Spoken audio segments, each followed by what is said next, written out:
Chapter 1. A Little Bang in the Windy City. It started, as many ends do, with a whisper of war no one really believed. Rumours of Chinese submarines too close to the west coast, Russian satellites behaving like angry hornets, and hackers with initials for names bouncing between servers like caffeinated ghosts. The world had been teetering, dancing on the edge of sanity like a drunk tightrope walker. Nations barked, sanctions bit, and somewhere in the middle of it all, the stock market flung itself off the Sears Tower in a digital swan dive.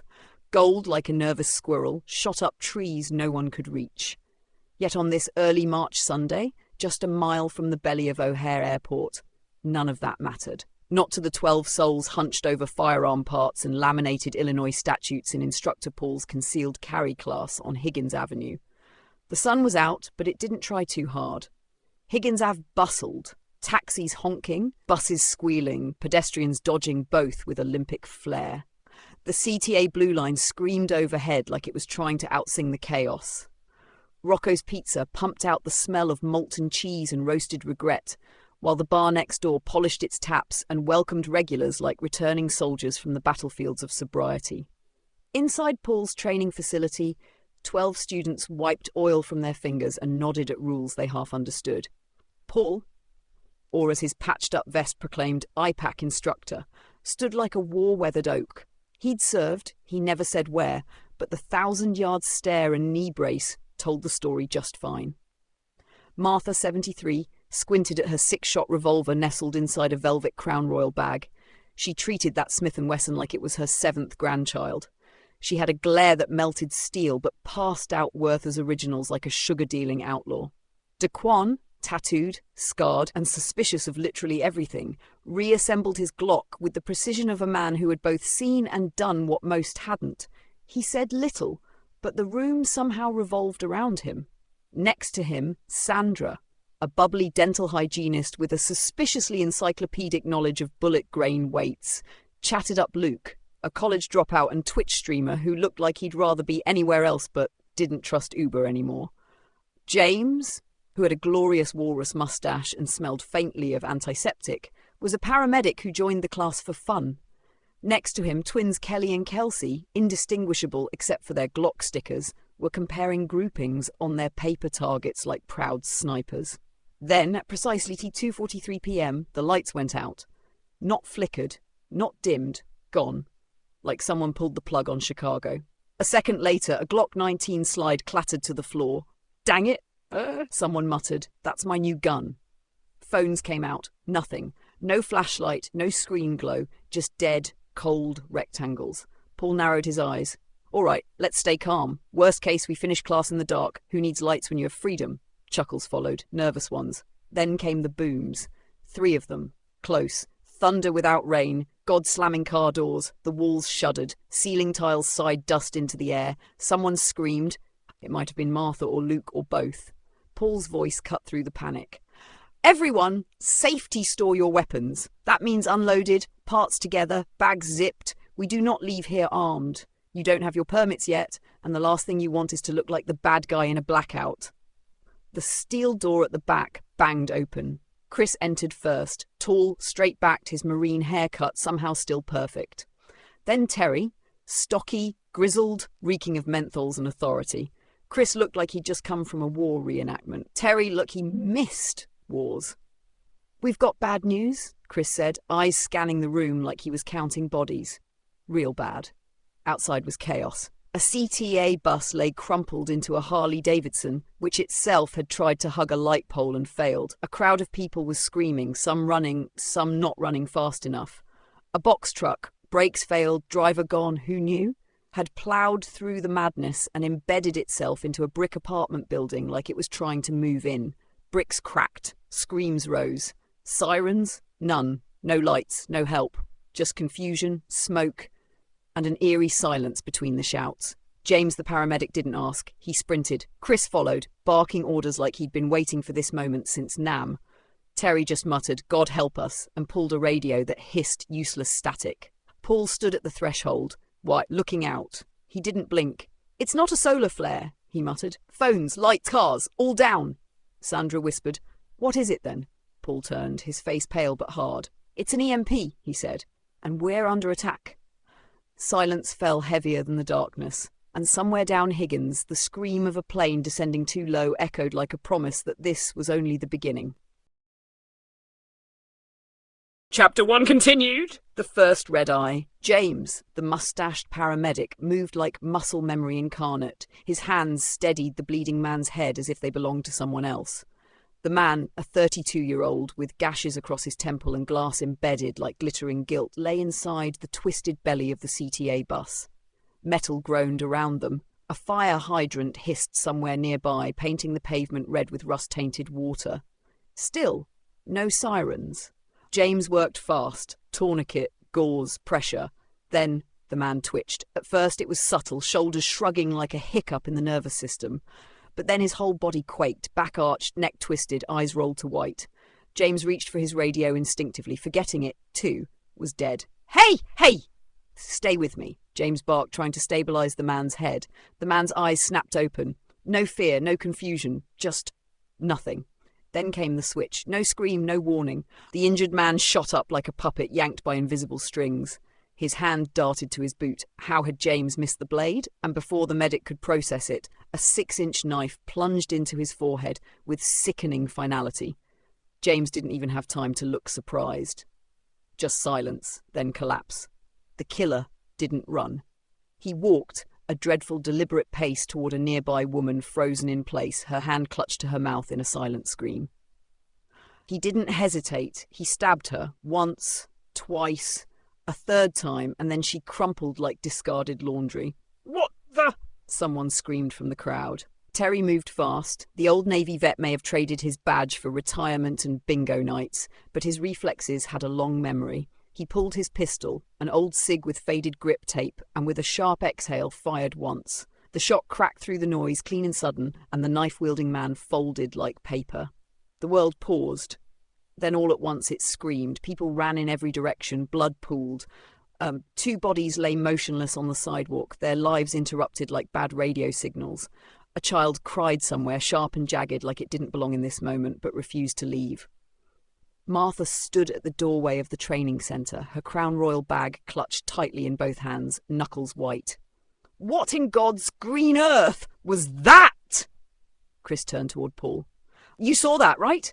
That wasn't just trauma. That guy went from dying to murdering like someone flipped a switch."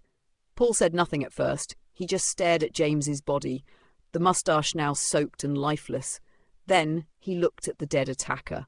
"Head trauma," he said finally, his voice tight. "Maybe. Or maybe something a lot worse." Daquan stepped out beside them, scanning the horizon like he expected more of them to come. "This ain't no riot," he muttered. "I've seen riots. This feels wrong. Still no sirens, still no rescue." Paul turned to his students. 12 people who hours ago were arguing about 9mm versus 45 ACP now stood ankle-deep in a waking nightmare. "We need to lock down," Paul said. "Barricade, reinforce, inventory. This isn't just a blackout, this is warfare. The kind they don't warn you about on the news." Sandra's voice cracked. "That guy, he looked empty, like something else was driving." Chris nodded grimly. "Mind control? Drugs, implants. I don't know, but I've seen that look before." Over there he pointed vaguely east, toward memories he never talked about. "We called it the red-eye stare." Terry checked his magazine. "We better be ready. If there's one, there's more." And from somewhere deep in the city, a low hum began to rise. Not mechanical, not human, like a swarm made of static and rage. Rocco's pizza ovens were cold now, the beer taps dry, Higgins Avenue stood still, but not silent. The windy city had just taken its first breath of something dark, and it was not done exhaling. The scream tore through the city air like rusted metal being dragged across concrete. Primal, cracked, and unmistakably human. Until it wasn't. Across the street, just past the shattered front of a corner convenience store, a mother knelt weeping over the body of her teenage son, a young man who'd been thrown like a rag doll when the box truck careened into the building. Her hands trembled as they tried to cradle what was left of his torso, whispering half prayers, half denials. Then his eyes opened. And just like the man in the bus, the boy moved with no hesitation, no pain, no sign of life behind his pupils. His hands clutched at his mother's neck, violently, desperately, and before bystanders could react, he had pulled her down and begun striking her head against the pavement over and over. Gasps echoed up and down Higgins Avenue. Someone vomited, someone else fainted, but no one moved, because aside from that horrifying moment, nothing else violent happened. Not yet. Rocco's Pizza, usually a cathedral of dough and cheese, had gone dead silent. Employees stared out through soot-covered windows, mouths ajar, one of them clutching a pizza cutter like it might actually do something. "I'm not going out there, bro," said one of the cooks, eyes darting. "I swear that kid died. He's dead. And now, what the hell is this?" In the bar next door, a few of the regulars had crowded near the front door, peering out with beers in hand, muttering confusion like it was a chant. A man with a White Sox cap mumbled, "Drugs, has to be drugs, fentanyl-laced bath salts or something. This is Chicago, man." From the wrecked bus, survivors groaned, but the shock kept them still. One woman cried softly into her sleeve. Another clutched her purse like it held salvation. A man near the front blinked slowly and whispered, "He stabbed the medic. He stabbed the guy who was helping him." In the training facility, Paul locked the door behind the last student. He was thinking tactically now. Always tactically. "Listen up," he said, voice sharp, commander mode. "Whatever this is, it's not hitting everyone. Look around. You're all fine. Most people out there are fine too. But some go dark. Not zombies, not berserkers, but like their mind gets hijacked, like a sleeper cell flipping on." Daquan had already moved to the window, crouched low. He'd grabbed a pen and paper and was sketching a crude map of what they'd seen. "Pattern ain't clear yet," he muttered. "Two with head trauma. No foaming, no twitching. Just snap. Kill mode. Ain't natural." Sandra sat on the floor, her knees up, trying to steady her breath. "My cousin had seizures. This ain't seizures. This was evil. That mom, her own kid." The twins, Kelly and Kelsey, were back to back, checking their backpacks for gear. "This doesn't feel random," said one. "Feels planned." Luke hadn't said a word. He was shaking, eyes fixed on his dead phone as if staring at it long enough would bring the world back. Martha, of all people, seemed the calmest. She had opened a can of ginger ale from her oversized purse and was sipping it delicately. "Well," she said, "I suppose this is why we train, isn't it?" Chris cracked a grim smile. "That's one way to look at it." Paul glanced again out the window, heart thudding. "Watch the crowd," he said. "Something's triggering this. It's not airborne, not contact-based. Maybe a signal, maybe tech, but it ain't random." And sure enough, people across the street were still helping each other, pulling injured from the crash, weeping, praying. But every eye kept glancing nervously at the few who had changed, because if the switch could flip once, it could flip again, and maybe next time it'd be someone they loved, or worse, one of them. Chapter 2, Tactical Toast and a High-Point Pistol. Luke was unravelling like a dollar store sweater. "This isn't real," he said for the fourth time in 5 minutes, pacing back and forth across the gun class floor like a discount Shakespearean actor stuck in a bad VR experience.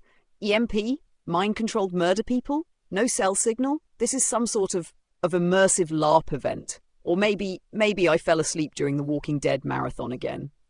He slapped his phone against his palm, as though beating it into submission would bring the internet back. "Luke," Paul said, calmly but with a note of warning, "if this is a LARP, it's the most expensive one I've ever seen, and my best medic just got shanked by a concussed murder puppet." "I'm leaving," Luke said, eyes wild. "My fiancée lives downtown. She's going to think I ghosted her. I can't just sit here with a bunch of strangers and Grandma with a liquor bag." Martha, unoffended, sipped ginger ale and patted her Crown Royal sack like it was a prize cat. "You're welcome to go, dear, but if your fiancée is anything like mine was, she'll be happier with you alive than punctual." A chorus of students echoed similar concerns. "I need to check on my mom," said Kelsey. "My husband was supposed to pick me up at 2, said Sandra. "He's never late." "I ain't got anyone waiting," Daquan shrugged. "And I'm way safer here than back on 79th. Ain't no shooting range in the hood." Paul, arms crossed, surveyed his impromptu survival seminar. "I get it," he said. "We've all got people. I've got a wife and 2 kids in Norwood Park, probably wondering why their dad's not texting memes like usual. But we're not walking into a world we recognise out there. Cars are dead, people are randomly flipping out like possessed hyenas, and we've got no idea what's causing it. We leave now, we go in ones and twos, we die in ones and twos. He turned to Terry. You staying? Terry, cleaning his sidearm with unnerving casualness, nodded. My wife's in Ireland, she's safe and probably drunk. I'm with you, Paul. Chris adjusted the stock on his rifle. I've survived 2 tours, 1 divorce and a chili cook-off in Joliet. I'm not dying in a strip mall. Let's do this right. Then came the noise. Thrash! Muffled screaming! Somewhere through the wall. The dry cleaner next door. Everyone froze. A student pressed his ear to the drywall like it might whisper secrets. Silence. Another one? Sandra whispered. We don't know, Paul said. Could be anything. Could be nothing. Could be him turning on her over starch settings. A hollow chuckle moved through the room, just enough to break the tension. Point is, Paul continued, we don't go helter-skelter unless we know where we're going. Chris, Terry develop a tactical extraction plan. Think of this like Fallujah, with slightly more sausage and slightly less air support. He turned to the class. Who lives near here? 2 hands went up. The rest looked at their phones like ghosts waiting for GPS to resurrect itself. Inner city's going to be a war zone by dusk. Suburbs? Who knows? Might be quiet, might be worse. Right now we've got firearms, street smarts and a basement full of tough Chicagoans. That alone gives us an advantage, Daquan muttered. Except for Luke, he's got the emotional stability of a paper towel. Paul nodded toward the door. All right, who has ammo? 8 students stared blankly. 1 sheepishly held up a box of 22s. Not helpful, but adorable, Paul deadpanned. My ammo's in my car, 1 student said. But I'm not going out there alone. You won't, Paul replied. We move as a team. Terry and Chris each had their gear. Glocks, extra mags, trauma kits. Paul himself had 3 loaded magazines and a Glock 17 ready to tango. 1 student looked inside the paramedic's bag and grimaced. I found a high point. Everyone stared. And, 3 rounds. Even Martha winced. I'd rather throw my gun at someone than shoot that. Paul clapped his hands once. All right, load what you've got, holster up. We'll issue assignments once Chris and Terry finalise the plan. Then he looked to Daquan and a stocky guy named Edgar, a cook who once deep-fried his hand and still finished the shift. You 2 with me. We're grabbing my bug-out bag. They moved to the back door, slicing the pie like they'd practised in class just the day before. Daquan whispered, Look at us. We're a low-budget SWAT team. Paul cracked a grin. Nah, we're better. We're motivated. They stepped into the alley. It was quiet. Too quiet. But so far, the shadows hadn't screamed. Paul's SUV sat dead but untouched. In the back, a bug-out bag bursting with tactical goodies, spare mags, body armour and a flask of liquid courage. As Paul slung on his gear, he muttered, This wasn't how I planned to spend my Sunday. Daquan, scanning the rooftop, replied, Could be worse. Could be brunch with your in-laws. The 3 returned inside, gear in tow. All right, Paul announced. This is now a secure fob. Martha sipped her soda and added, And it's got better snacks than FEMA. Outside, the city coughed and moaned. Inside, the survivors were planning, because Chicago was officially off the rails, and instructor Paul had just begun to teach. And Chapter 3, Thin Blue Line, Thicker Shadows. Rookie officer Miguel Miggs Alvarez had always liked Paul. The guy ran the tightest concealed carry classes this side of Milwaukee and never treated cops like they were the enemy. They'd bonded over their mutual appreciation for 90s action movies and tactical flashlights. So when the sky went weird and his squad car croaked mid-shift, it wasn't hard to figure out where to run. Paul's training centre was only 3 blocks from his house, nestled between a failing vape shop and an even more failing accountant. But Miggs didn't run there first. He ran home. The EMP hit just as he was idling at the Harlem and Higgins intersection. 1 second his cruiser was humming along with the comforting static of a half-bored dispatcher in his ear, and the next, silence, darkness, dead. No lights, no radio, no power. Just the sudden realisation that something very bad had happened, and maybe was still happening. He bolted from the cruiser, heart-pounding, weaving through traffic frozen like an urban fossil field. Car horns failed. The street lamps blinked out like dying stars. He hurdled a rusted-out Camry, dodged a stumbling delivery guy holding 3 bags of Uber Eats, and sprinted west on Higgins. All he could think was, Maria and the kids! Maria and the kids! He made it home in 8 minutes flat. His knees hated him for it. His house was dark, quiet, too quiet. He should have taken that as a clue. Mari, he called as he stepped through the back door. It's me. He got halfway through the kitchen when he saw her. Maria stood at the top of the stairs, eyes glassy, arm extended. It took him a second to register what was in her hand. His old Glock 19, the one she trained with in Paul's class 3 years ago. Mari, baby, it's me! It's Miggs, but her face was blank. Lips parted, no recognition, just that cold, electric stillness. Then bang! Drywall exploded near his head. He dove, years of CPD training taking over, but his soul cracked like a windshield. She wasn't just startled, she was aiming, methodically, without hesitation, like a drill, except the target was him. He didn't shoot back. He wouldn't. Instead, he crashed through the basement door and out the lower egress, bleeding from a slice on his arm where a bullet had grazed him. He didn't stop running until he hit the alley behind Paul's facility, heart thumping like a war drum made of broken trust and adrenaline. And then he wept. Not like a child, not like a cop, like a man who just saw love turn into something unrecognizable. Bang, bang, bang! The back door shook under the force of the fists. Paul, it's me! Miggs, help me, man, please! Inside, everyone froze. Paul was already moving toward the door, but Terry grabbed his arm. Think, Paul, he's crying, bleeding, maybe shot, and his wife shot at him. We don't know what state he's in. Martha pulled out a hard candy from her pocket like it was a magic talisman. You boys better decide fast. That poor soul's losing it out there. Paul stepped closer, voice low. Miggs, you bit? Scratched? Did she touch you? I don't know, man. She shot at me. That's my wife, and she shot at me. I didn't do anything. I just came home. His voice cracked. Chris peered through the peephole. No twitching, no glassy eyes. He's sobbing like a first-year boot on his first double shift. Paul opened the door just enough to see Miggs' face. Blood-streaked, eyes wide, knees shaking. I need somewhere safe, he whispered. I couldn't shoot back, man. That wasn't my wife. Not anymore. Paul opened the door fully and pulled him in. Get down. Stay low. Don't touch your face. Terry, get gloves. Daquan, watch his eyes. They brought him in like a wounded comrade. In the corner, Luke murmured, So it's in them, in people we know. What if it gets in us? Martha patted her revolver bag and replied sweetly, Then we hope someone here's got good aim. And through it all, the shadows outside deepened. The city, like Miggs' wife, was changing. And not everyone would come back. Chapter 4. We interrupt this program. Location, the White House West Wing Situation Room time. The President of the United States, tired, aging, but sharp as a box cutter, stood with hands clasped behind his back, watching a sea of grim-faced advisors and generals argue in rapid bursts over a live map. The screen showed most of the Midwest dark as death. Chicago, St. Louis, Indianapolis, Milwaukee, all offline, all silent, except for scattered emergency ham transmissions. Half of them screams. Mr. President, said National Security Advisor Brent Holloway, we're looking at confirmed EMP activity over nearly a third of the central US grids down.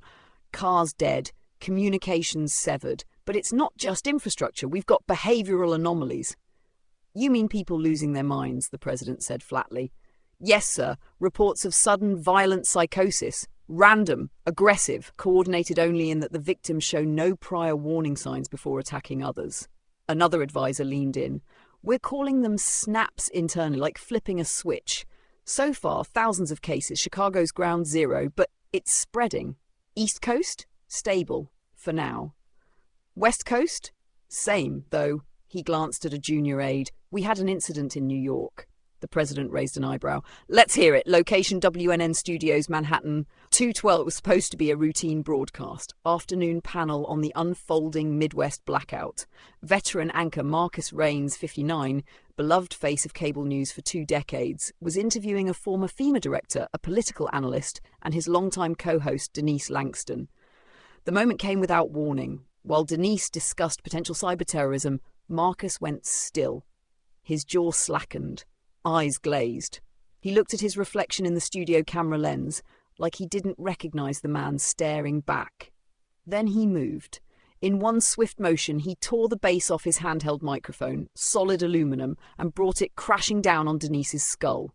Twice.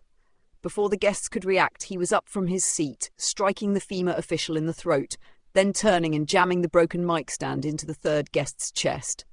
Panic erupted. Crew members screamed. Cameras kept rolling. Studio security, former NYPD, charged in less than 45 seconds later. Marcus was in mid-sprint toward a lighting tech when a taser dropped him mid-stride. He seized, collapsed, and remained unconscious, eyes flickering like static. He is now in federal custody. Breathing, unresponsive, no drugs in his system, no explanation. Back in the Situation Room, the president exhaled. So, no EMP in New York, but the snaps are happening anyway. Correct, sir. Whatever this is, it's not just electromagnetic. One of the Joint Chiefs cleared his throat. We've got 3 priorities: containment, communication, and countermeasures. Talk to me about containment, the president ordered. National Guard already mobilized in 6 states, quarantine zones around blackout areas, locked down all transportation corridors in and out of the Midwest. No flights, no rail, nothing. We treat the region like a biological hot zone. What about communication? We've greenlit satellite broadcasts, emergency radio towers. We're using every shortwave band we can. We're telling people to stay indoors, stay calm, and avoid anyone acting erratically. And countermeasures? Silence. Then Brent Holloway said, Sir, we don't have a cause yet. No virus, no bacteria, nothing to treat. These aren't sick people. They're being overridden. You mean mind control? We mean something is flipping the human brain like a light switch, and we don't know how, why, or if it's reversible. The president rubbed his temples. Start an emergency research group, NIH, DARPA, CDC, any acronym with a microscope.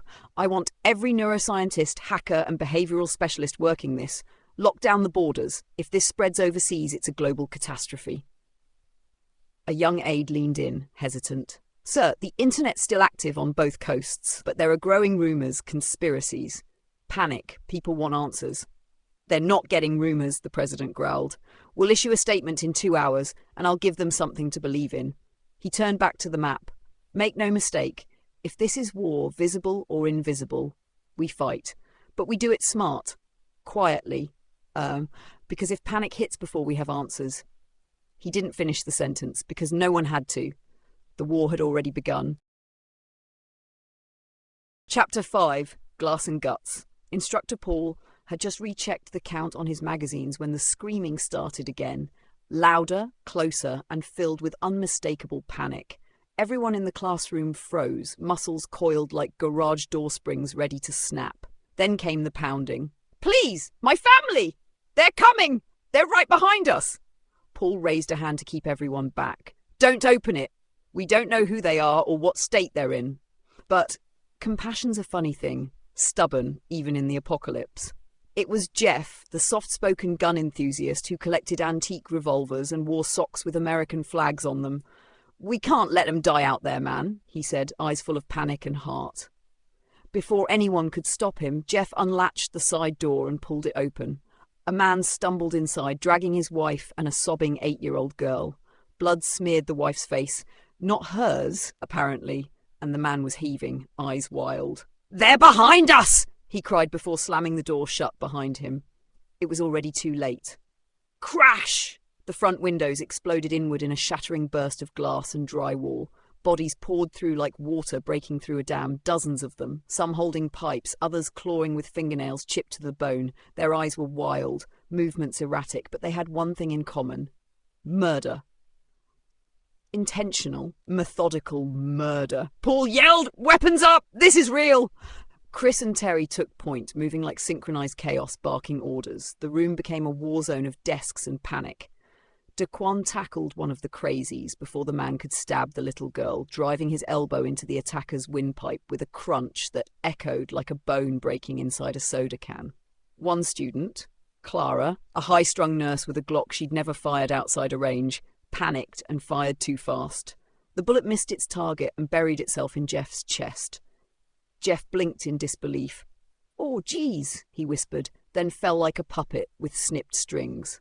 Martha pulled her revolver from the Crown Royal bag, muttering, I didn't survive 3 divorces and 2 strokes for this nonsense, and dropped one of the invaders with a perfect double tap. But the numbers were overwhelming. One of the crazies, a teenage girl with a broken broomstick sharpened to a jagged point, impaled Brian, the accountant with tactical fantasies, but zero cardio. He screamed, then went silent.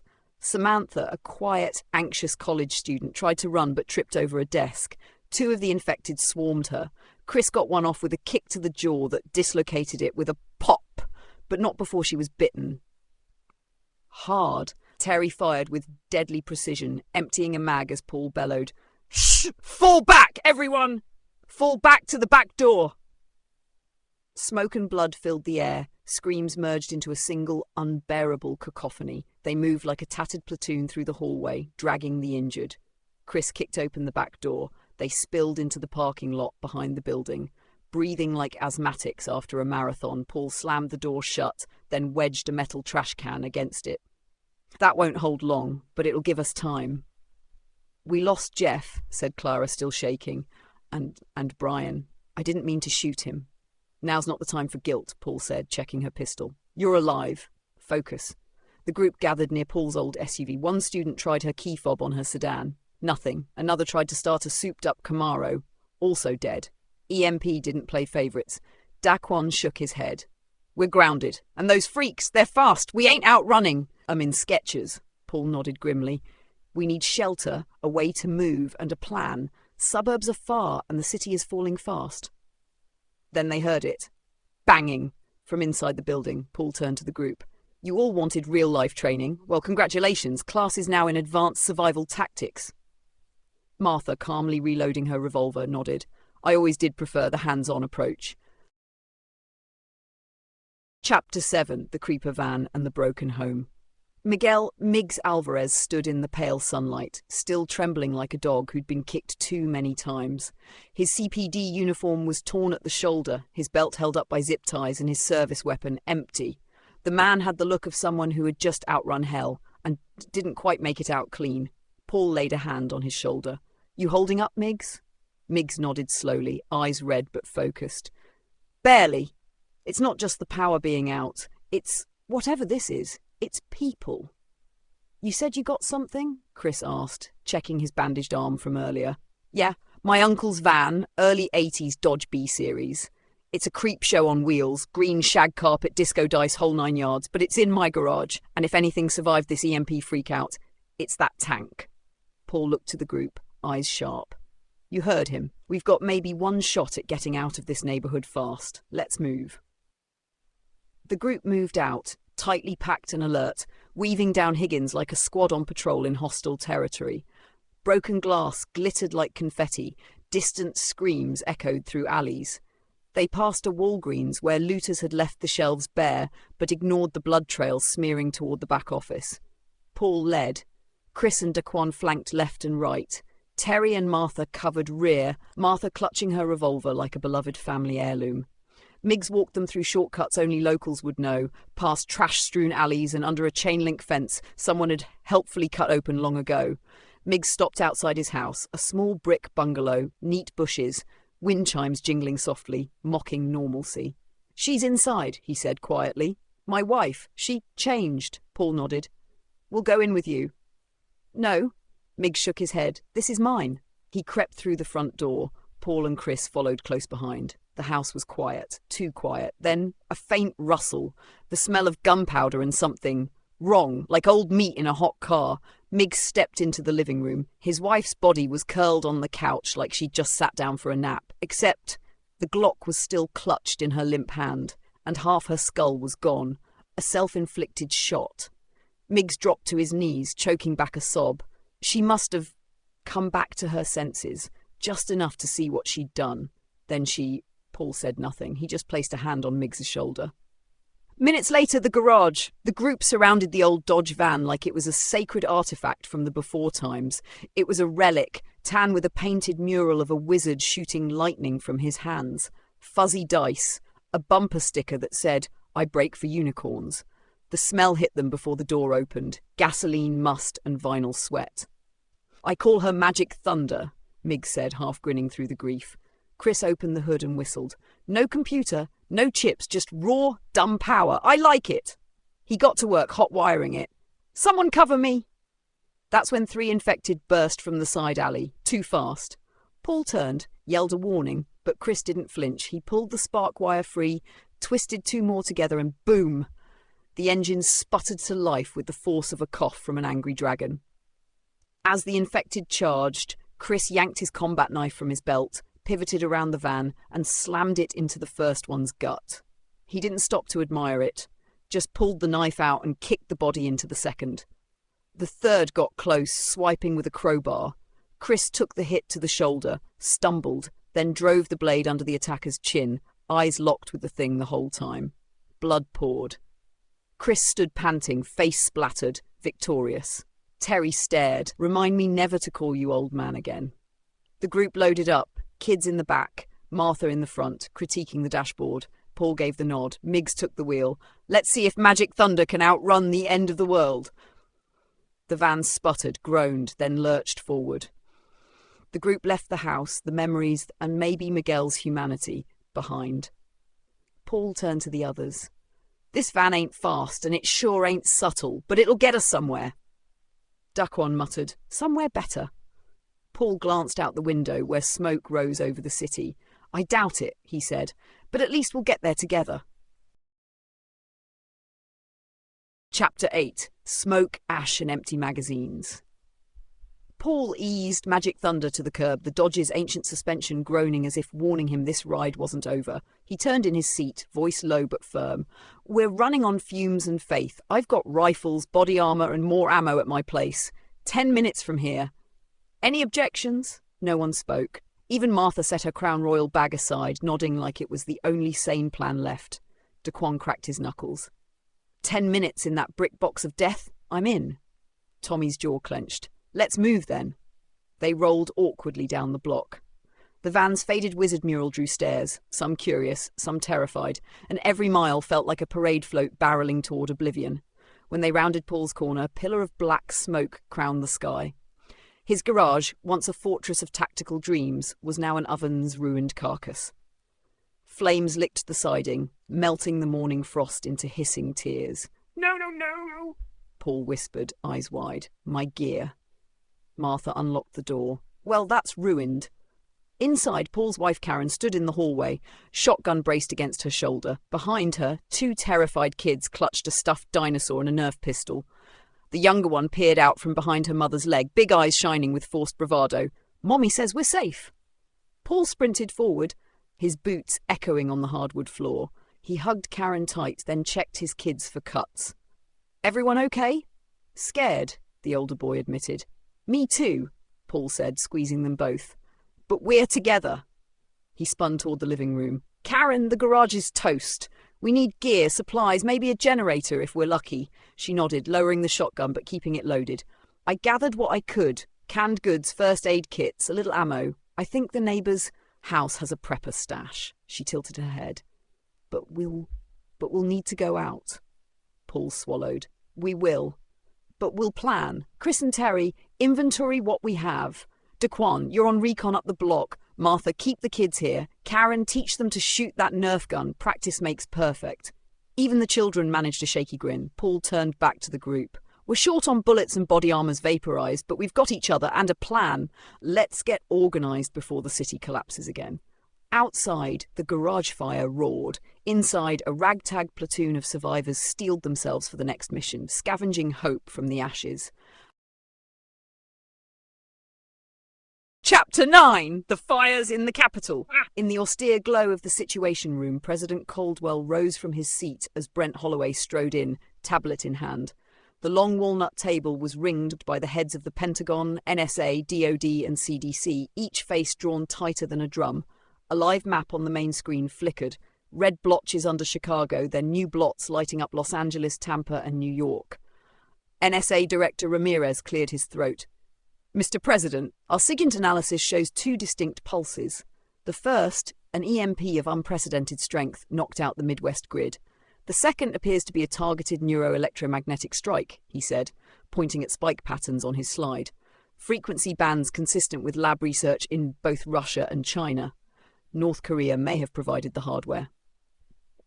Brent Holloway added, CDC investigations of the snaps, those sudden homicidal episodes, reveal neurotoxins dispersed via aerosolized nanoparticles.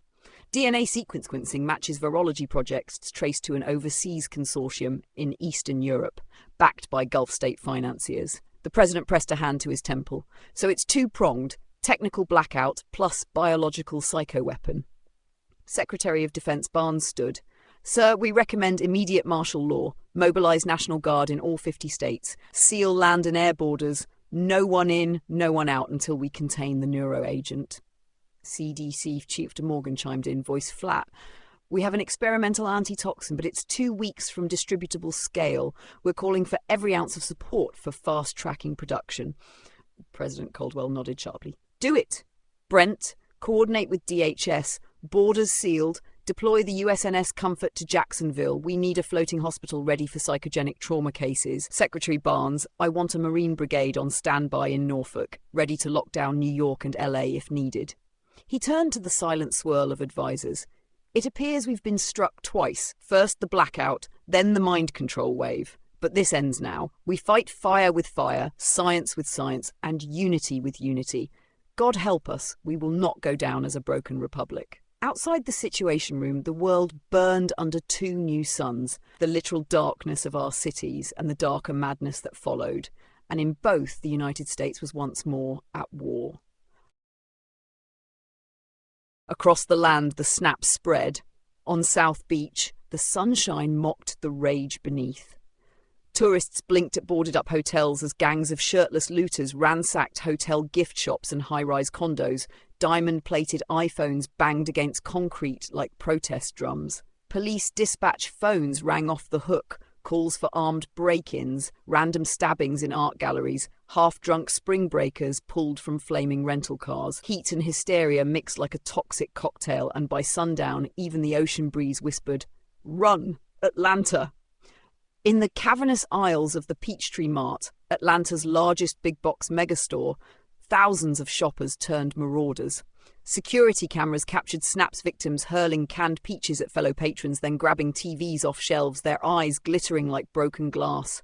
Forklifts crushed display tables to reach locked cabinets. Grocery carts became battering rams for the electronics section. When staff attempted to barricade the registers, a half-dozen crazies exploded through with steel pipes, scattering cash drawers across the floor like confetti. By midnight, the store's neon sign was half illuminated, and the APD could only watch drones feed live above the chaos. There simply weren't enough cruisers to respond. Las Vegas suburbs. West Henderson woke up to neighborhood watch signs hastily spray-painted on lawns.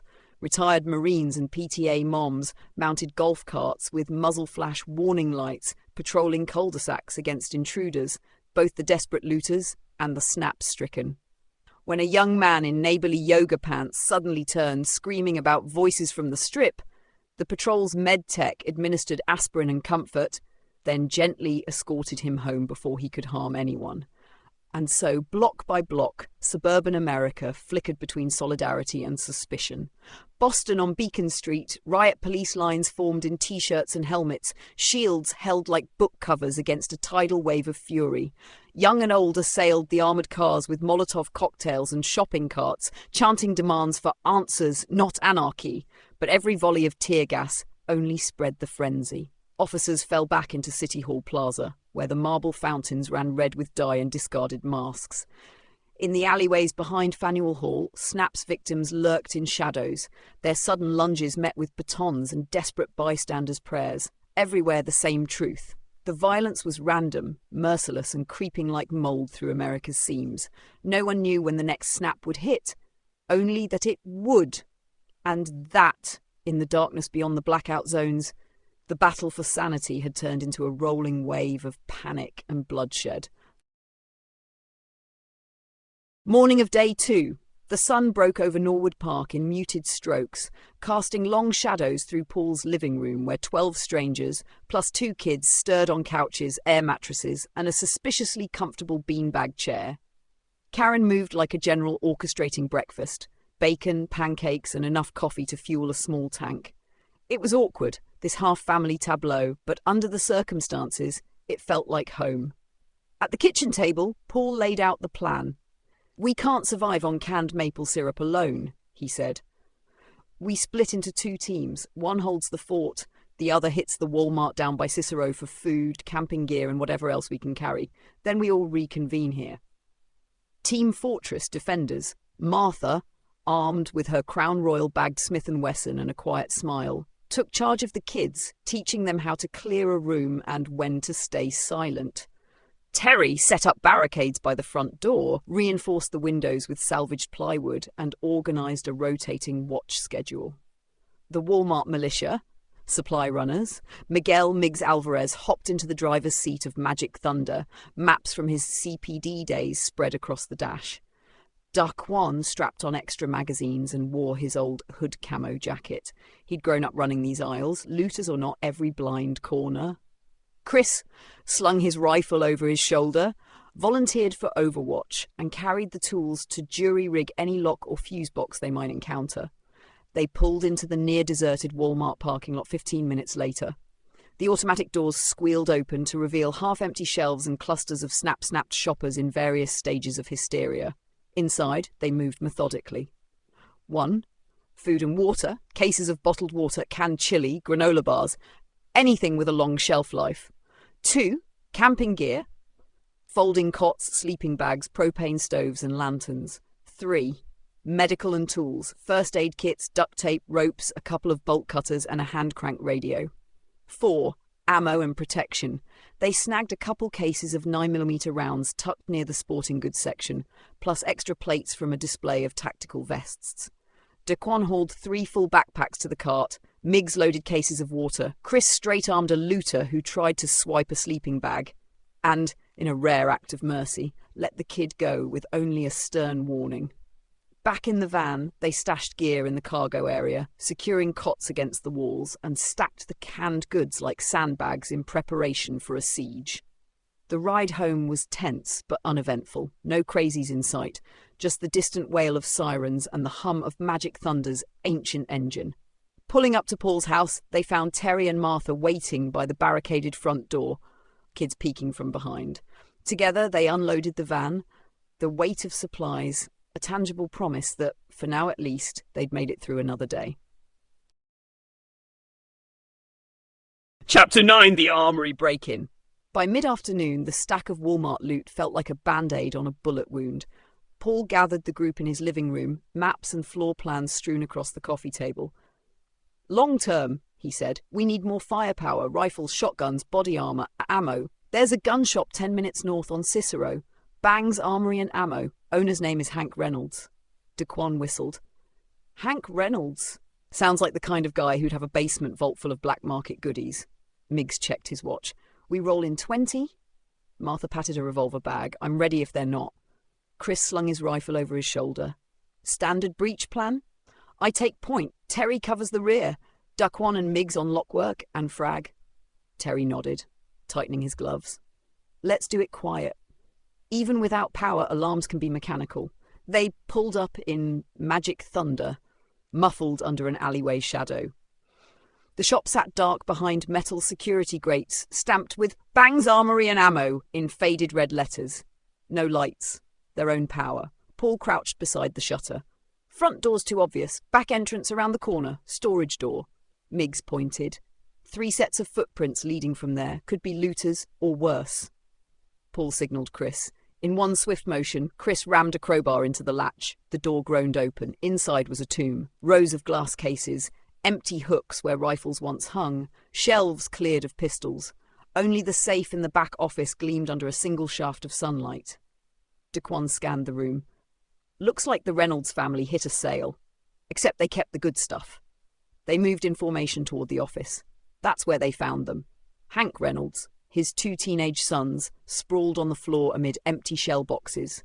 Their eyes were glassy, heads tilted at odd angles, and each clutched a pistol. Even in their stupor, they'd kept hold of a weapon. Martha swallowed. Infected. Paul's voice was soft but urgent. "Watch your angles." Chris stepped forward. No choice. He raised his rifle and with a single shot each put Hank and his sons down. The echoes bounced off the metal shelving like bad drum beats. Silence. Clara's hand trembled on her holster. Daquan let out a sigh like he'd exhaled a week's worth of stress. Paul wiped sweat from his brow. They didn't sell us out, at least. Miggs knelt by the safe. This is an old combination lock. Give me 2 minutes. While Daquan and Miggs worked the tumblers, Terry and Chris swept the showroom for booby traps. None found, luckily. The safe clicked open. Inside, rows of 223, 5.56, 9mm and 4.5 ACP boxes, spare magazines, 3 shotguns in soft cases, 2 AR-15s with full optics, and 4 plate carriers tucked behind a shelf. Daquan's grin was ugly and beautiful. Jackpot. They loaded everything into duffel bags and metal ammo cans. Paul snagged the ARs and passed out plates to Chris, Terry, and himself. Time to go, he said. As they retraced their steps, Daquan paused by the empty showroom. All that gear and not a single Elliot in sight, he muttered. Guess they really didn't keep anything third party.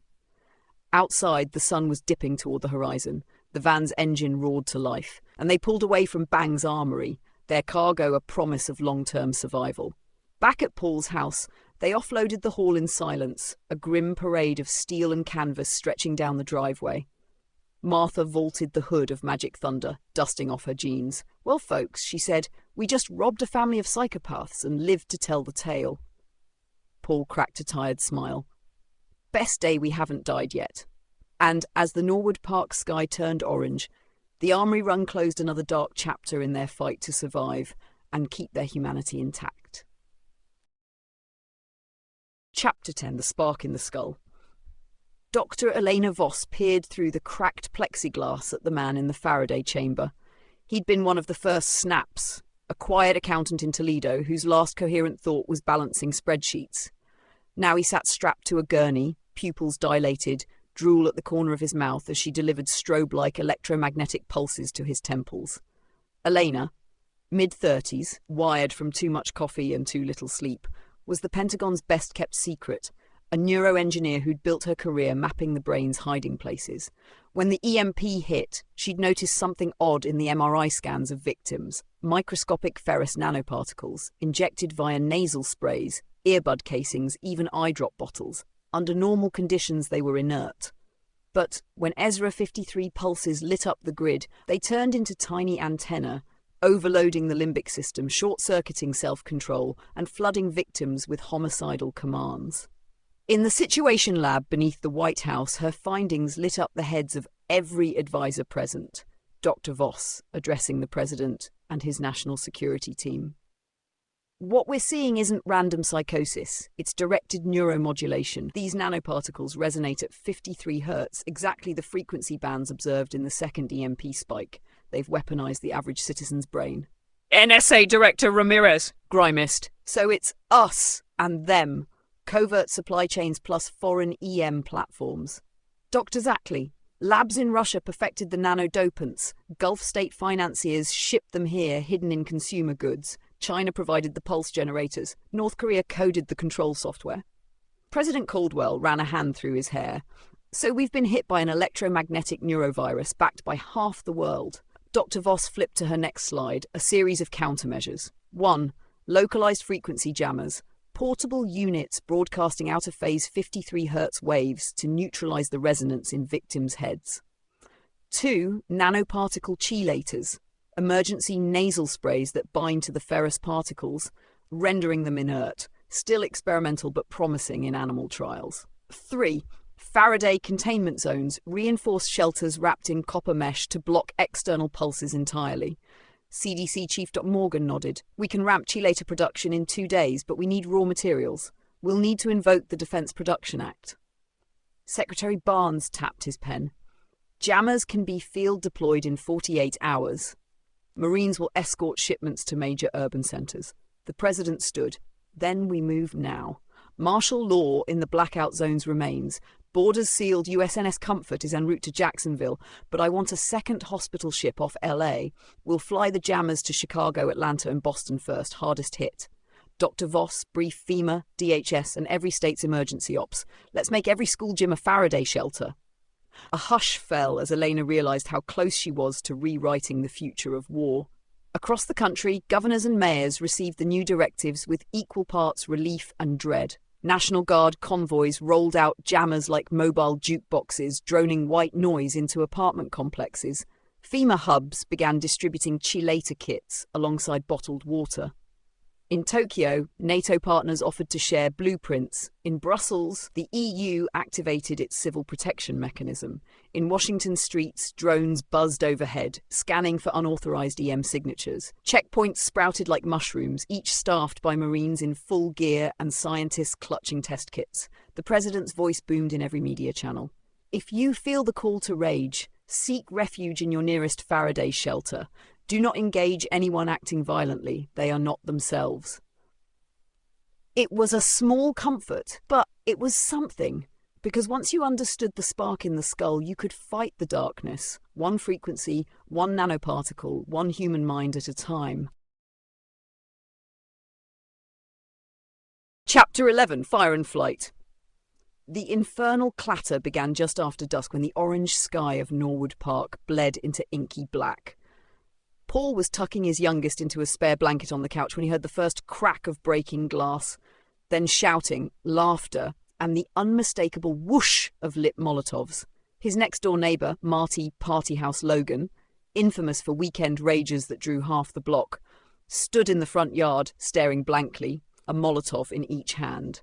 Behind him, a ragtag mob of once-familiar faces stumbled forward, a PTA president, the dentist down the street, that quiet mail carrier, all eyes glazed, all intent on one thing, blood. Paul leapt to his feet. Everyone to defensive positions! No! The barricade! Terry and Chris shoved the sofa against the living room windows, just as a flaming bottle smashed through, showering the carpet in gasoline rain. Martha and Daquan fanned out with shotguns at the front door. Karen scooped the kids up and guided them to the basement hatch. A second Molotov exploded against the barricade, igniting a small fire. Clara, now on watch, rushed in with the fire extinguisher, snuffing the flames. But the extinguishant only stalled the blaze. The odour of charred foam filled the room. The counterstrike. Paul poked his head through the doorway in the kitchen. Chris! Suppress those windows! Chris crouched in the entryway, AR-15 levelled expertly. 3 infected surged forward, bottles in hand. One went down in a hail of lead, the second staggered back, and the third, Partyhouse Marty himself, raised his bottle in a deranged salute before taking a point-blank slug that sent him sprawling across the lawn, glass and gasoline pooling like a grotesque pond. The casualty in the chaos! Sandra, the dental hygienist who'd become their makeshift medic, slipped on a slick of spilled gasoline while running toward the basement to check on the kids. As she fell, a stray shrapnel fragment from the window blast caught her in the side. She collapsed against the stair rail, a surprised gasp cutting short her sprint.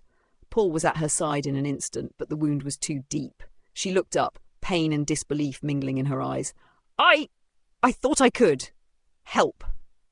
Then she was still. Paul's voice cracked. No, Sandra. Martha knelt beside them, tears in her eyes. She went out doing what she believed in. Terry covered Sandra with a blanket. She's at peace now. We owe her that much. Smoke and gunfire continued outside. Paul made the call. Everybody, grab what you can. We fall back to the van. They hustled the kids up the stairs, pausing only to snag a duffel of extra ammo and Terry's trauma kit. Chris set a controlled blast in the front entry with a hand grenade, just enough to seal the door with rubble and delay any more Molotov throws. Then together they burst out the back door into the alley. Magic thunder awaited, engine idling, a beacon in the dark. Paul helped Karen and the kids inside first, then Terry, Martha, Chris, Daquan and Miggs followed. In the back, Sandra's duffel lay unopened. Paul settled into the driver's seat, shoulder heavy with loss. We made it, he said quietly. But at what cost? Miggs slammed the passenger door shut. What do we do now? Paul flicked on the ancient headlights, illuminating a cityscape smouldering in the distance. We keep moving. We find somewhere safe, someplace they can't reach us with their madness. A Faraday shelter, maybe, or that prepper bunker outside the suburbs. We decide together. No one spoke. The only answer lay ahead, down the darkened streets and into an uncertain tomorrow. And somewhere in the night, the echoes of Sandra's courage trailed behind them, urging them onward. Chapter 12. Highway Ambush and a New Face. The cornfields shimmered in the dying light as Magic Thunder limped west on Interstate 90, its ancient engine rattling like a busted jackhammer. Paul watched the fuel gauge hover just above empty, half a tank, tops. Behind him, Karen bounced her 2 kids on the bench seat, trying to keep their spirits up with a game of I Spy that fell flat against their hollow eyes. Daquan sat shotgun, scanning the horizon. "Next stop, Genoa," he muttered. "Martha's place is the last oasis we've got." Martha leaned forward from the back, clutching her Crown Royal bag like a talisman. "My cottage is only 3 miles off the exit. Acres of fields, no cell towers, no infected. It's perfect, if we make it." Just then, a rumble passed them on the left. Paul flicked the turn signal and pulled into a deserted rest stop. Gas pumps dead, but the alcove offered a chance to stretch and scout. They filed out silently. Chris took the lead, rifle at the ready. Terry covered rear. Miggs stood by the driver's door with his service pistol. Daquan and Martha flanked the van, eyes peeled for movement. A battered Ford F-150 creaked into the lot, tailgate laden with rusty tools and jerry cans. Its grille sported a crudely painted emblem, a gator's toothy grin. The truck idled, engine wheezing like it was begging for euthanasia. A man stepped out, tall, sinewy, with a shock of silver hair and a denim jacket plastered with militia patches. He carried a Remington 870 shotgun like it was an extension of his arm. "Afternoon," he drawled, voice slow as molasses. "Name's Gator. Marvin Guillory to my mama." "I know what you're got in that van." Paul raised his hands. "We're just passing through. Don't want trouble." Gator spat a wad of tobacco. "Funny, I need wheels and ammo and maybe some passengers." He nodded to 3 stocky men who stepped from the F-150's bed, rifles slung low, eyes cold. "Hand over the keys, children," Gator smiled, "and no one gets hurt." No one moved. Chris stepped forward, voice low. "Back off, Gator. We're armed and not afraid." Gator laughed, stepping closer. "Afraid of me?" He raised his shotgun. "I didn't come all the way from Rockford to haggle." The tension like a grenade pin facing concrete tight on let fly with a warning shot, one sharp tap into the pavement that sent concrete shards dancing. 2 of Gator's men dove for cover behind the truck. The youngest renegade poked his rifle barrel through the cab's open window. Miggs fired next 2 precise rounds into the engine block, smoke curling from the hood. "No drive-by," he shouted. Gator's shotgun barked once, the blast flaring flame. Terry dove behind the van's tyre, pistol drawn, and returned fire, knocking the renegade's barrel aside. Chris, rifle blazing, dropped the final attacker in the bed with 2 quick headshots. Gator froze mid-laugh, weight shifting. Paul lunged, slamming the barrel of his Glock into Gator's cheek. "Last chance? Walk away?" Gator's grin faltered, then vanished. He spat blood and lunged at Paul with a hunting knife. Paul sidestepped and Miggs intercepted, driving the butt of his pistol into Gator's ribs. The militia leader staggered back, clutching chest, eyes wide in shock. Terry seized Gator's shotgun and pointed it at the ground. "Get out, now, and don't look back." Gator, gasping, backed toward his truck. His surviving men scrambled into the cab, peeling out in a screech of failing brakes and roaring tyres. Dust clouded the lot. Silence fell. Paul exhaled, shoulders trembling. "You good?" Everyone nodded, adrenaline coursing through their veins. Chris reloaded, scanning for stragglers. Miggs kicked the fallen F-150 door shut. "That's one less headache." Daquan wiped sweat from his brow. "I guess old cars and desperate men still bite." Martha retrieved her revolver. "All clear." "Let's roll." They climbed back into Magic Thunder. Paul turned the key. No sputter, just the solid roar of life. As they merged onto the highway, the distant cornfields beckoned like a promise, and in the driver's seat, Paul dared to believe they might just make it. They'd driven 30 miles of cracked asphalt, the cornfields dwindling behind them as dusk painted the sky in bruised purples. Martha's cottage lay just over the next ridge, 5 more minutes tops, when the headlights of 2 squad cars materialized in the windshield, blue and red strobes bouncing off the plough-cut fields like warning beacons. Paul slowed, Magic Thunder to a crawl as they crept through a hastily erected roadblock. Orange traffic cones, yellow police tape and uniformed officers, helmets, vests, rifles, looked reassuring at first. "Holy hell," Miggs whispered. "Federal or county? Doesn't matter, we're saved." The lead officer stepped forward, helmet's face shield flipped up. Paul recognised the badge, the 16th District, same precinct where Miggs once patrolled. Relief flooded Paul's chest, even as Karen grabbed her kids tighter and Martha checked her revolver. Chris inverted the barrel of his rifle onto the dashboard. Terry lifted his hand slowly. "Evening, ma'am, sir," the sergeant called. "State Command. Nothing's moving north without ID and clearance. Licence and registration." His tone was clipped, professional. Too professional. Paul exhaled. "Sergeant Rise, right?" "Oui." Rye's eyes flicked to Paul's ID, then widened. "Your instructor, Paul?" Before Paul could answer, a second sergeant barked into a radio. "Targets approaching. Unverified. Weapons drawn." The reassuring officers dropped their masks, revealing gaping milky eyes and raised Glock 9s.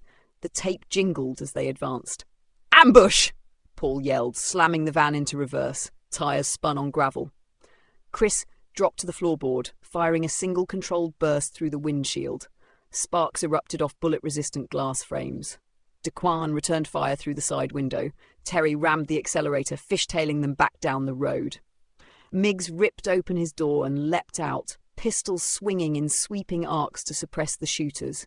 He hit gravel, slid, and took 2 rounds in the leg before Chris grabbed his belt and hauled him back inside.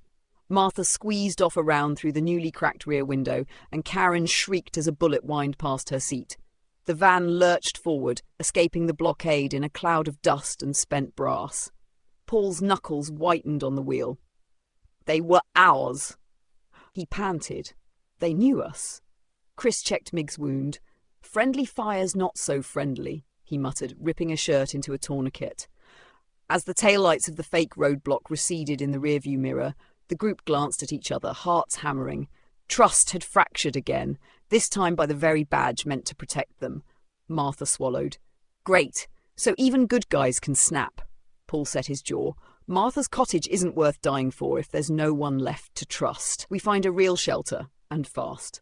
In the gathering dark, magic thunder roared on, carrying them toward a future where allies might be enemies, and every flashing light could spell death. To 14, smoke on the Capitol. The sky over Washington, D.C. was always busy. Jets cutting contrails across a postcard blue ceiling, rotors from Marine One thumping over the Potomac. But this morning, the skyline shifted. At precisely 10:16 a.m., a muted thump echoed over the National Mall. It didn't sound like a typical explosion. It was deeper, heavier. Wrong. Then came the plume, mushroom-shaped and sickly grey, not towering but ominous, rising from the direction of Judiciary Square like the breath of a dying beast. Inside the White House Situation Room, President Caldwell stood motionless. Aides around him froze as reports came in. The air sucked from the room. "Mr. President, we have confirmation. A radiological dispersal device. Improvised. Likely smuggled." The speaker was Brent Holloway, his national security advisor, voice flat, jaw clenched. "A dirty bomb." Caldwell's voice was barely a whisper. "How bad?" General Alexis Freeman of the Joint Chiefs stepped forward. "Initial estimates suggest limited, immediate casualties. But contamination? Significant.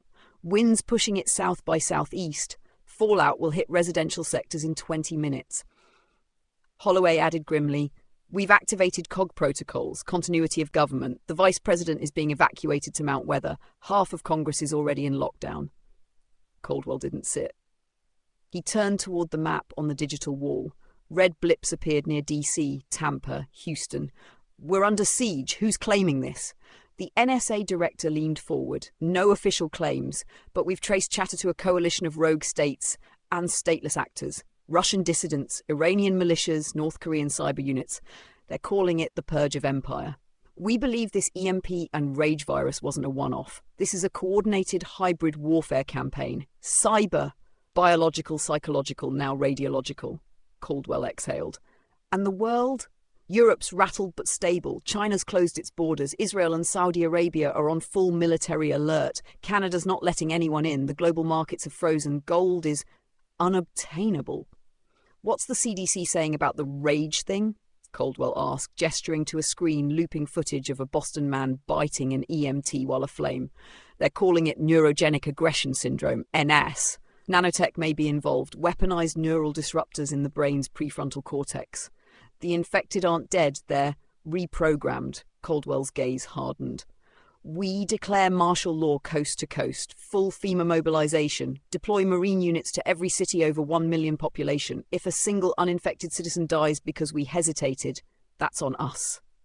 The room fell silent, save for the distant wah-wah-wah of helicopters over the smoke-streaked Capitol. And far beneath their feet, in the underground depths of the White House bunker, the red phone rang.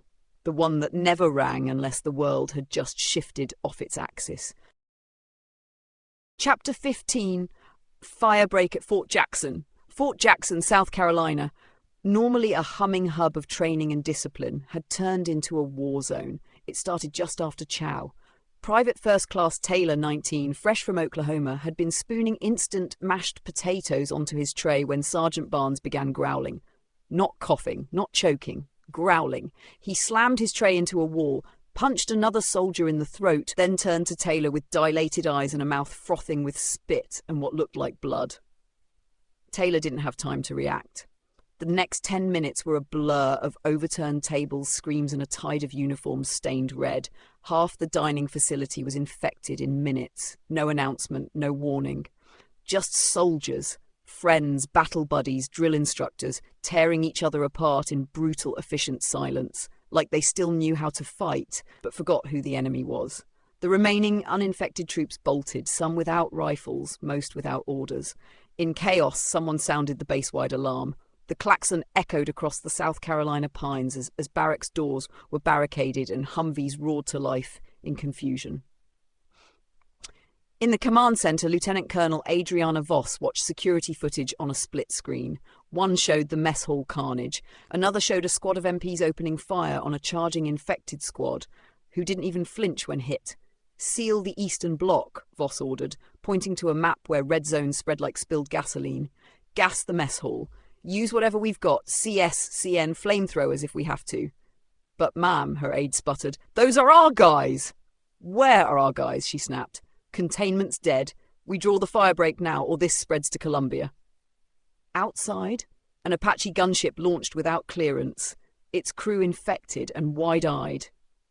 It clipped a hangar on liftoff, skidded and exploded mid-air, flames lighting up the night like the 4th of July, if the 4th involved napalm and screaming. Voss made a call to Northcom. "Fort Jackson is compromised. Repeat, compromised. Requesting airstrike protocols. Clean sweep. Half my command is lost. If we don't burn it down, we'll be fighting these things in Charleston by Friday." Over the radio, confirming ROE update. "You are authorized to initiate firebreak." "God help you, Colonel." She turned to her remaining staff. "Tell the artillery teams to fire for effect. Cluster munitions, incendiaries, whatever still works post-EMP. I want nothing left but ash and dog tags." As soldiers scrambled and the distant sound of mortars cracked the air, Fort Jackson, once a symbol of strength and order, became a crucible of fire, where loyalty, survival, and humanity were being tested in blood. Chapter 16. Welcome to Martha's Cottage. The gravel driveway to Martha's secluded cottage in Genoa, Illinois, was little more than 2 tire-worn ruts through endless cornfields. The stalks were dead now, brown, brittle, like a million dried-out fingers reaching for something unseen. The van rattled as it rolled to a stop under a dying elm tree. Paul stepped out first, rifle ready, scanning the tree line. "All right, folks, this is it. Let's not get too comfortable. But if anything's going to feel like a home base, it's this." Martha climbed out next, shoulders slumped from the ride. She squinted toward the small house ahead, weathered but sturdy, with faded blue shutters and a wind chime shaped like a revolver twinkling on the porch. "Well," she muttered, "I guess it's time I finally cleaned this place." Everyone was exhausted. Daquan checked the perimeter. Terry stayed by the van. Chris stood lookout with Miggs. Karen and Paul's kids held hands, eyes wide and watchful. The cottage, though small, had 3 bedrooms, a root cellar and a well. And crucially, it had a wood-burning stove and a massive shed out back full of tools, canned goods and Martha's real stash, ammunition and a dozen mason jars of suspiciously potent moonshine labelled pickles. Inside, the group went to work like a fire team in a breach. Rooms were cleared, windows were boarded. Furniture was rearranged into barricades. Miggs rigged tripwires with soup cans around the yard, while Terry set up a basic watch schedule. Paul found the attic and immediately began planning it as a fallback safe room. "I used to come here with my late husband," Martha said softly to Karen as they unpacked. "We'd drink whiskey, fish, and pretend the world didn't exist. Guess we're doing that again, only with more AR-15s. Karen laughed, then stopped abruptly. "You hear that?" In the distance, gunshots. Faint. Measured. A burst of automatic fire, then silence again. "We're not alone out here," Paul said. "Might be scavengers, might be infected, might be worse." That night they lit candles, boiled canned soup, sat around a wood stove with loaded weapons resting against their knees. Chris sharpened a machete. Miggs passed around warm beer he found under Martha's porch. No one really drank it. The mood was somewhere between camping trip and siege preparation. "I hate to say it," Daquan said, cracking a knuckle, "but this place might actually work. We just need time and ammo." Paul nodded. "Tomorrow we scout. Look for other survivors. Start building comms. This isn't the end of the world, but it might be the start of a different one." Outside, the corn rustled. Wind, maybe, maybe not. But inside, for the first time in days, there was something like hope, however fragile, however fleeting, wrapped in the smell of old wood, gun oil, and Martha's questionable moonshine. Chapter 17, The Caravan of Death. The morning air was damp with dew and tension. Paul stood on the porch sipping tepid coffee from a cracked mug, eyes locked on the horizon. The cornfield rustled again, not with wind this time, but with movement. A caravan. Dozens of people walking single file down the road. Men, women, even children. Slow, odd, synchronized like marionettes with tangled strings, heads, limbs jerking in disjointed rhythm. It was like watching a funeral procession possessed by static electricity. "Paul," Miggs said behind him, tightening his belt holster. "They don't look right." But when three figures broke from the group and started approaching the house, arms up, voices soft, everything changed. "We're not sick," one man rasped. "Please, we just need water. We have a child." The group hesitated. Karen clutched her children. Daquan moved toward the back with a rifle. Martha, standing in the hallway with her revolver, didn't blink. "I got a bad feeling, Paul," she said. "They smell like a setup." But Miggs, honest, compassionate Miggs, walked forward and cracked the door. "Easy," he said. "We can help." The man at the door lunged with a broken screwdriver, jamming it into Miggs' neck. He didn't scream, just gargled blood and fell backward, clutching his throat. And then the rest charged. The entire caravan broke into a sprint, their slow shuffle exploding into frenzied chaos. They slammed into the house like a wave of bodies possessed. Windows shattered, wood cracked, screams echoed through every room. A woman with tangled hair and a kitchen knife leapt through the front window, stabbing Terry 3 times in the chest before Chris blew her back with a shotgun blast that splintered half the living room wall. Daquan fired until his rifle clicked empty, yelling for Paul to get his family out. He turned to reload, too slow. A teenage boy from the horde tackled him through the hallway wall and bit into his throat with teeth ground down to jagged points. Chris went down next, swinging his machete, cutting one attacker's hand off. But too many, too fast. They pinned him. A scream, a gurgle, silence.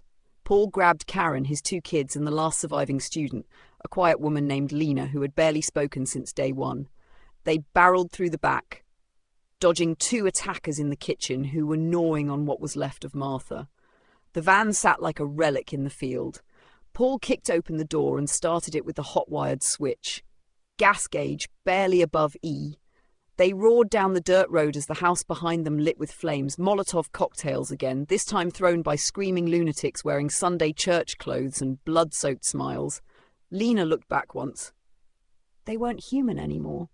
No. Paul said grimly, pressing the gas. But they used to be. No one spoke again until they were miles away and the sun finally cleared the cornfield horizon. But even then, no one dared call it morning, because morning implied it was a new day. And this was just the end of another nightmare.